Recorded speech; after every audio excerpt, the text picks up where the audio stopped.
¿Qué tal? ¿Cómo están ustedes? Bienvenidas y bienvenidos sean ustedes a Economía de Frente con Ernesto Farrell Santoscoy y en esta ocasión como invitada especial Diamantina Perales. Iniciamos.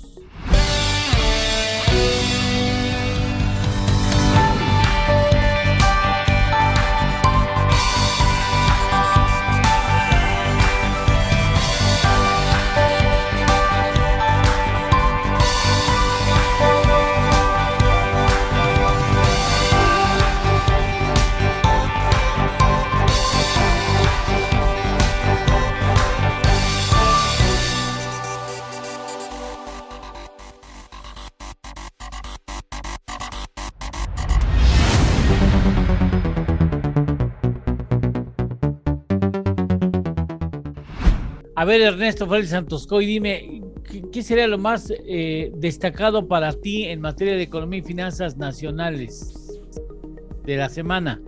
De la semana. Uno, la aprobación de la ley de ingresos por parte del Congreso. Sí, sin coma y punto añadidos. Sin cambiarle comas ni puntos. Dos, la reducción de la Comisión de las Afores. La Comisión de las Afores. La publicación del IGAE de agosto. Que viene una contracción. La semana anterior se publicó el indicador oportuno de la actividad económica para septiembre por parte de INEGI. Y la balanza comercial también, la tasa de desempleo, esos indicadores. A ver, por principio de cuentas, dime tú, ¿qué opinas de la aprobación sin punto y coma añadidos a la iniciativa de ley de ingresos? Bien, es un reto formidable el que tiene el secretario de Hacienda y la señora Buenrostro, porque el programa económico pretende gastar más en un 6% arriba de inflación. El presupuesto está, mucho más alto que el de este ejercicio. Y entonces, pues se tiene que recaudar, pero pues la recaudación está complicada porque la actividad económica pues no está en bonanza, no hay inversión y porque pues adicionalmente pues estamos teniendo pues problemas, digamos, todavía de varias señales encontradas hacia la inversión, ¿no? Por otra parte tienes cuellos de botella en la manufactura, tienes una tasa de interés que está subiendo más, ¿no? Y eso le pega tanto a las finanzas públicas porque hay que pagar más intereses, como al resto de las empresas y de los ciudadanos que tienen menos dinero para consumir. Entonces todo este entorno pues hace que sea más problemático el poder captar más impuestos. Adicionalmente, no habría que descartar en el entorno, no sé si estás de acuerdo, en una posible cuarta ola de contagios de COVID, porque lo estamos viendo en China, lo estamos viendo en Italia, en España, en el Reino Unido. Entonces, pues también no es descartable esa... De eso se está hablando con más frecuencia, ¿no? Y en sí. México creo que no lo hemos tomado con seriedad. Le llaman ahora Delta Plus, la variante. Ya cuando COVID, hablan de Plus, Delta Plus. Sabes que se te va a salir más caro la hospitalización. Seguramente. Bueno. Bien. Pues te diría, eso es lo que se ve, ¿no? ¿Qué hay de novedad? Bueno, pues la obligación de todas las personas arriba de 18 años de sacar su RFC. Pero pues no va a haber multa, es la obligación sin sanción. Sin sanción, así es, sin dientes, ¿no? Entonces, pues, ¿dónde está la obligatoriedad si no se sanciona? La otra cuestión que estaban criticando mucho. Pues lo de los contadores, de que tienen que ser soplones si no los meten a la cárcel. De eso nos platicará. Por posibles irregularidades que pudieran ser consideradas comisión de un delito. Complicidad. Ajá. De eso nos platicará Diamantina Perales como que estamos esperando, estamos expresidenta recién, pero colaboradora amiga de este programa. Sí. Del Instituto Mexicano de Contadores Públicos. Bueno, ciertamente, yo no sé si el espacio fiscal que tiene el actual gobierno el año entrante sea suficiente. A mí me parece que está muy estrecho el margen entre lo que piensa obtener y lo que ya tiene comprometido gastar o invertir. Lo que por principio de cuentas a mí se me hace difícil que la economía crezca 4.1%, y si no crece 4.1%, Ernesto, dinos, eso implica que no van a llegar los recursos que se estaban considerando iban a llegar. Bueno, hay un guardadito por ahí que es ¿Todavía? una reserva. Pues el precio del petróleo te genera un ingreso muy importante. Claro que del otro lado te va a exigir más dólares para importar gasolina y gas. Pero ¿qué sale más caro? ¿Qué sale más? ¿Qué cifra sale más alta?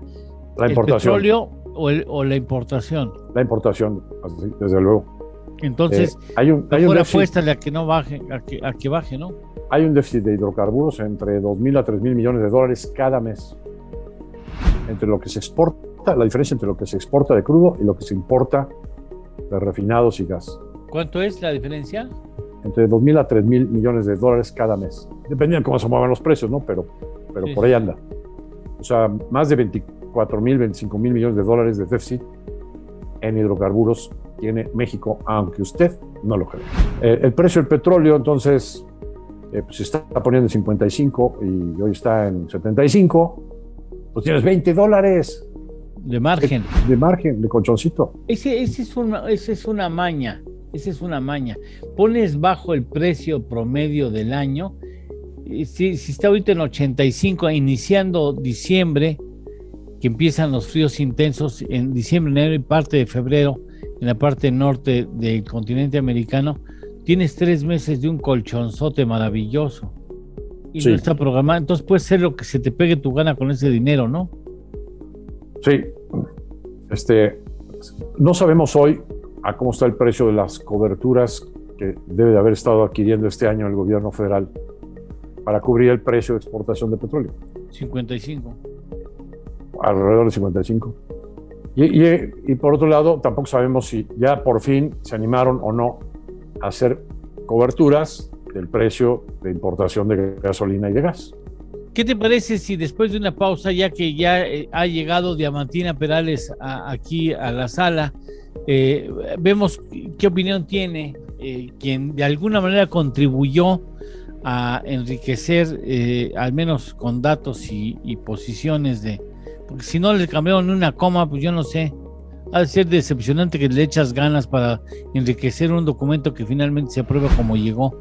Pero bueno, ella es la más autorizada para ver cuál es el sentir de los contadores respecto a la iniciativa de ley de ingresos que ha pasado como Pedro por su casa, ¿no? Sí, pues nadie más indicada que ella para que nos platique de esto. Hacemos una pausa y regresamos.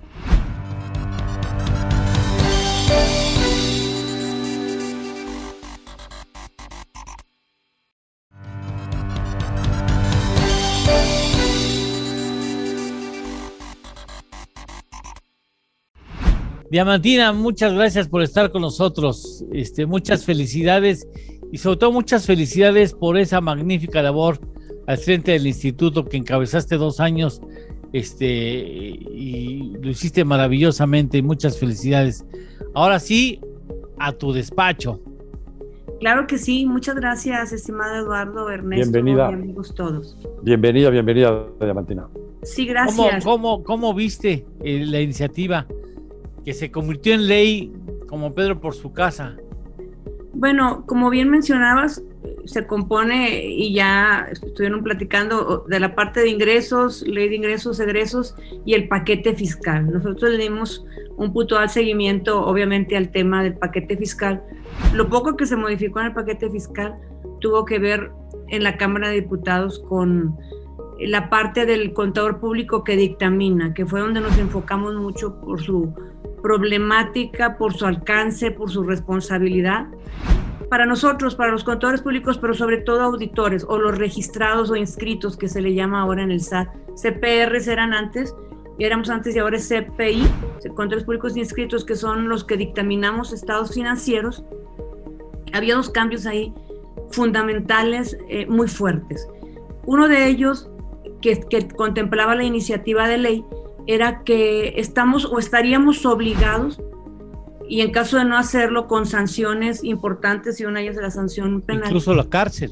Sí, la sanción penal, así es. Si no informábamos el tema arancelario o aduanero completo, incluido la parte arancelaria, porque sí informamos, o sea, las cuotas que debió haber pagado la empresa, compensatorias, los impuestos de importación y exportación, y obviamente que los hayan pagado. Sin embargo, ya abarcaba más. Platicamos con senadores, con diputados, les presentamos nuestra propuesta de redacción con el procurador fiscal, con el subprocurador fiscal. Sin embargo, pudimos lograr en la presentación que hizo la jefa del SAT y el procurador fiscal ante la Comisión de Hacienda de la Cámara de Diputados, ahí pudimos estar presentes como instituto, fuéramos el único organismo, y ahí presentamos, o dijimos, nos dieron la oportunidad, ¿por qué no podíamos presentar nosotros los auditores esa información? Y simplemente es porque le compete a un agente aduanal, o sea, o un perito aduanal. No es un tema que sea competencia ni del contador público ni de un contador público que audita, porque es muy específico. Lo entendieron muy bien, estaba también la administradora de jurídica del SAT, y bueno, y sí nos dijeron, tienen razón, no vamos a modificar la iniciativa, sin embargo vamos a agregar un párrafo donde los exima de esa parte arancelaria, de esa responsabilidad que no es del contador público. Y así salió. Bien, pues sí, es muy cierto, jugaron ustedes un papel, los contadores, importante en la definición, en ese bordado fino de la iniciativa de ley de ingresos. Otro asunto importante, el IGAE correspondiente al mes de agosto, que plantea una reducción con respecto al mes de julio de 1.6%. ¿Esto qué vaticina, Ernesto? Así es. Parece que estamos entrando de nuevo a una fase de números negativos en la actividad económica, ¿no? O sea, un bache económico de nueva cuenta. ¿Otra vez? Eso es lo que se está dejando ver con las cifras. No habíamos salido de ella. Todavía no salimos y ya estamos otra vez bajando. Bueno, pues fíjate, el INEGI había estimado una cifra para agosto de una variación superior al 6% anual. Y resulta que eso te daba un ligero crecimiento mensual del 0.1.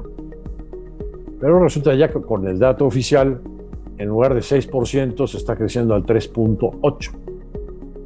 Con nuestro indicador IBEM, pues desde el 11 de septiembre habíamos estimado 3.7%, con una caída de alrededor del 1,5% en el PIB mensual, o en el IGAE mensual.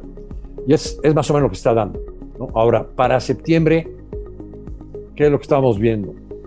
Nuestro indicador IBEM nos dice 3.2% de crecimiento posible para septiembre, a tasa anual, lo que implicaría una contracción del 2% en relación a agosto, la tasa mensual, ¿no? Entonces estaríamos ya viendo 2 meses consecutivos de caídas en la actividad económica. Ya marca una tendencia, ¿no? Sí, pero fíjate que no todo está tan negativo. Por ejemplo, las cifras de septiembre de ANTAD traen un crecimiento arriba de inflación de 3%. Cosa que en agosto todavía se vio muy baja la actividad comercial. Bueno, pues en septiembre se está viendo mejoría. Los indicadores del Instituto Mexicano de Contadores Públicos y Bursamétrica de confianza económica se dispararon, sobre todo en la percepción sobre la situación a futuro. Y luego es probable que veas una mejoría en la inversión, en el gasto de inversión, porque sí estamos viendo muchos empresarios que están, tanto nacionales como extranjeros, chinos y americanos, que están invirtiendo en México, pero orientando sus proyectos al 100% al mercado norteamericano, ¿no? Entonces hay una mezcla, ¿no? Ahora, ¿por qué es la caída esta? Bueno, mira, por ejemplo, en las cifras de agosto, el campo no está cayendo tanto, está todavía creciendo al 3%. La manufactura es donde está principalmente el problema, y así también se ve en las cifras de balanza comercial, sobre todo en la cuestión automotriz. Y es porque estamos en la presencia de un fenómeno global de que están faltando suministros y materias primas por todos lados, de todo. Y eso a su vez nos lleva a una inflación alta, ¿no? Que en Estados Unidos, ya hemos comentado, la inflación al productor está arriba del 8%. En México, los últimos datos de inflación nos dicen que la inflación no subyacente, es decir, los elementos volátiles, están arriba del 9% anual. El mismo precio del petróleo, ¿no? Está en las nubes. Mientras que la inflación subyacente, la que le quitas los precios de gasolina, de gas y de los perecederos, pues esa anda en 5.12, muy arriba del máximo tolerable por Banco de México, que es el 4, ¿no? Pues hay presiones inflacionarias fuertes por esta escasez de suministros a nivel global. Bien, pues vamos a una pausa, tenemos que ir a una pausa, si nos lo permites, Diamantina, Ernesto, y podríamos tratar el asunto de las comisiones que ya se han topado, digámoslo así, para la CONSAR, para las administradoras de fondos del retiro, pero eso ya lo vemos con mucho gusto después de una pausa.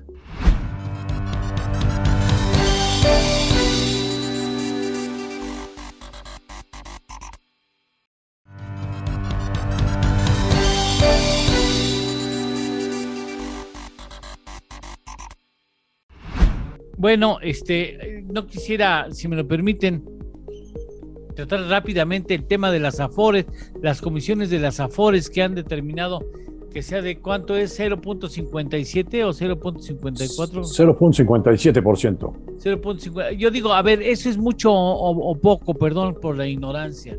Muy bien, bueno, pues todo es relativo, ¿no? Si comparamos la comisión que se está poniendo ahora con la comisión de cuando empezó en 1997 el sistema de las AFORES, es radicalmente mucho más baja que como empezó el sistema.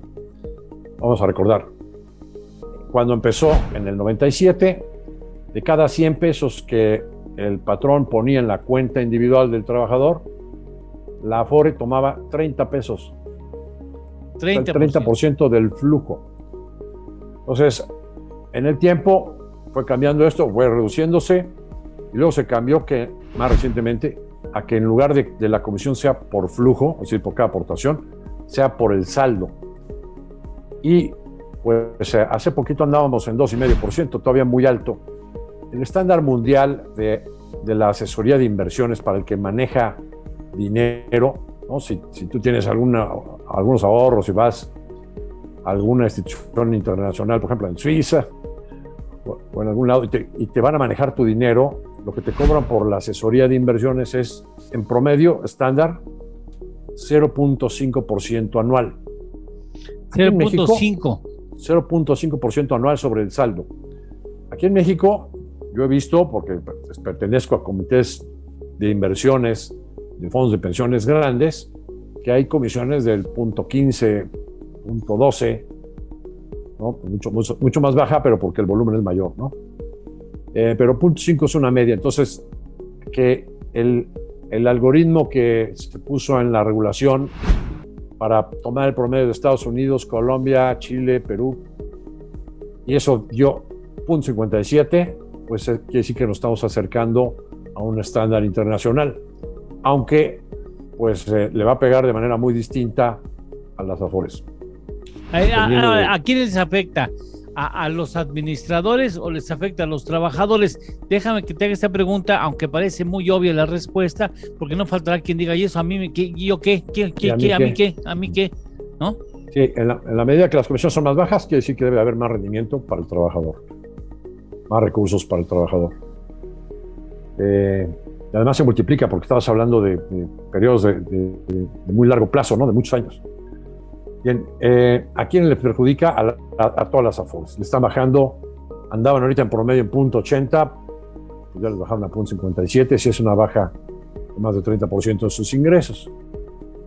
Ahora decía, no todas las AFORES tienen el mismo modelo de negocios. Hay AFORES especializadas a atender a directores de empresas, a gente que gana más, ¿no?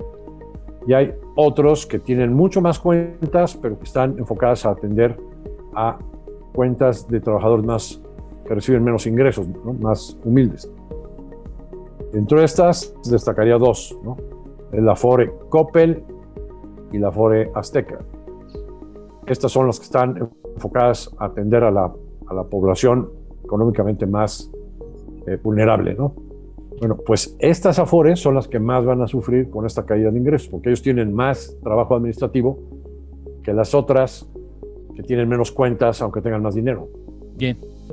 Oye, ya terminas. Diamantina, también no sé si tienen ustedes una postura en el instituto. Sí, es lo que dice, sí, Diamantina. Es igual, es similar, estimado Eduardo y Ernesto, porque conforme el análisis que hicimos, también de tu mano, por decir, hace meses que obviamente no cambió mucho, es en ese sentido, y como siempre pasa en nuestro país, en la mayoría de los cambios, vamos a ver cómo se empieza a desenvolver este tema, ¿no? Porque dependiendo de cómo se vaya desarrollando, es el impacto que pudiéramos identificar ya en el día a día, ya en el día a día, porque está muy claro, como bien dices tú, pues es ese porcentaje, se pudiera entender ya o analizar lo que va a suceder. Sin embargo, pues ahora sí que si es un impacto negativo, ¿tú crees? Yo creo que pudieran existir cambios, porque lo que se está buscando en este paquete económico en general y el paquete fiscal, ¿verdad? Pues además de recaudación, etcétera, pues es simplificación y es apoyar a lo que son asalariados, por decir así, y obviamente las micro, pequeñas y medianas empresas. Entonces, si no se da como se tiene contemplado, porque no se quiso mover, etcétera, como otros temas, que yo creo que lo más relevante de este paquete económico es que, y fiscal también, es que hubo muy poco cambio, y que, aunque esto ya se venía platicando desde antes, Ernesto, yo creo que estás convencido por cómo se comporta nuestro país, que este es uno de los temas que hay que darle ese puntual seguimiento, y que si hay un deterioro pudiera existir alguna modificación. ¿Tú cómo ves esto? Nosotros creemos que sí, yo creo que sí, mejor. O sea, quizás algunas Afores se amparen, ¿no? Uh-huh. Pero pues hay que poner también en el contexto que con el cambio de la ley laboral a limitar el outsourcing, pues va a haber mucho más cuentas de trabajadores en las Afores. Claro. Lo segundo, que también los cambios en la ley del SAR pues hacen que a partir del año entrante va a empezar a incrementarse la aportación de los patrones a las cuentas individuales. Y hoy las Afores tienen un total de 5 billones de pesos, hablando en castellano, que es 20% del PIB. Con el incremento de las aportaciones, que se va a ir a más del doble en 8 años, pues en 8 años lo que se calcula que van a tener las Afores en lugar del 20% del PIB como recursos para inversión, va a ser el 50% del PIB, ¿no? Entonces, estamos hablando de una brutalidad de recursos que van a estar entrando en forma exponencial, creciente, ¿no? al sistema de las Afores. Bueno, permítanme tener que despedirlos porque ya se fue como agua, ¿no? El programa fue muy rápido, pero bueno, tratamos al menos algunos de los puntos fundamentales, no todos los que tenemos planeado, pero bueno, primero que nada agradecemos a Diamantina y reiteramos nuestras felicitaciones por una gestión limpia, muy eficiente, de mucho trabajo, de mucho esfuerzo y de mucho cumplimiento con lo que se había planteado en el Instituto Mexicano de Contadores Públicos. Muchas felicidades. Esta sigue siendo tu casa, ¿eh? Muchas gracias. Ahora ya como socia directora de mi firma. Pues sí, gracias. Claro que sí, por supuesto que sí. Y ahora sí ya podrás hacer comerciales. Y Ernesto Félix Santoscoy, como siempre. Muchas gracias, Ernesto. Me uno a la felicitación a Diamantina por su bienio muy brillante. Bueno, muchas gracias, estimado Ernesto y Eduardo. Gracias. Nosotros hasta la próxima semana con mucho gusto.